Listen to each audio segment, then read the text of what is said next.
আমার কাছে পুরো বিষয়টা ফিকশন মনে হচ্ছে। সিস্টেমের চেয়েও বড় শক্তি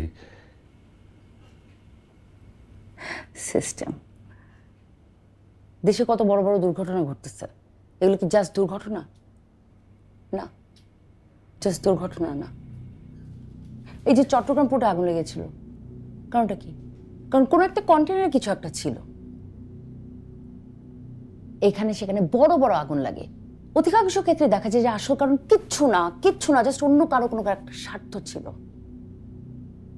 এরা কখনো ধরা পড়ে না, আর এদের বিরুদ্ধে কেউ কিছু বলতেও আসে না। হাজার হাজার কোটি টাকা মানি লন্ডারিং হয়, ড্রাগ স্বর্ণ চোরাচালানি হয়, দেশে হুটহাট করে ক্রাইসিস তৈরি হয়। কারা করে এইসব? এরা। এদের কেউ কখনো ধরতে পারবে না, কখনো পারবে না। আপনি জানেন মামুন সাহেব, এরা কি বিশ্বাস করে?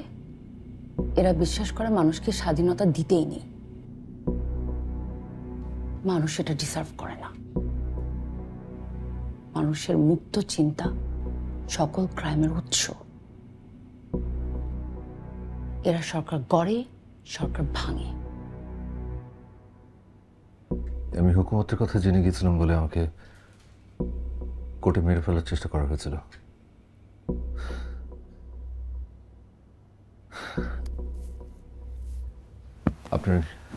আপনার কাছে একটা ভিডিও আছে, আপনি কেন সামনে আসছেন না?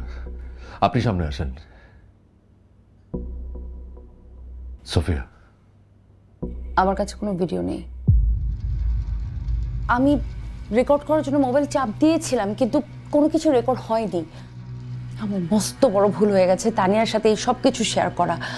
আমি না ভাবতেও পারিনি যে ওর এমন একটা পরিস্থিতি হবে। আমার বোঝা উচিত ছিল ওদের নাম ওরা কখনোই সামনে আসতে দেয় না, আর কেউ যদি নিয়ে আসতেও চায় ওরা তাদেরকে সরিয়ে দেয়।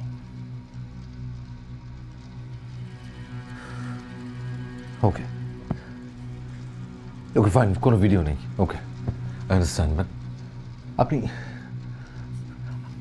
আপনি কেন সামনে আসছেন না? আপনি তো প্রত্যক্ষদর্শী। আপনি কিছু বলেন, আপনি আসেন, আপনি প্রমাণ দেন, ওরা ধরা পড়বে, সব কয়টা ধরা পড়বে। আমি পারবো না আমার পরিবারকে শেষ করে দিতে, আমি পারবো না। আই এম সরি মামুন সাহেব, আমি আর কিছুই করতে পারবো না। আমি এখন কি করব? কি করব আমি? আমি জানি না,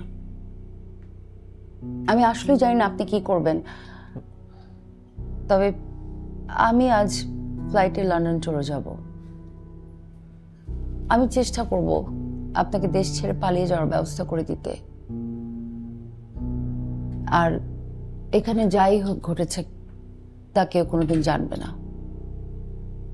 এতটুকু আমি আপনার জন্য করতে পারবো।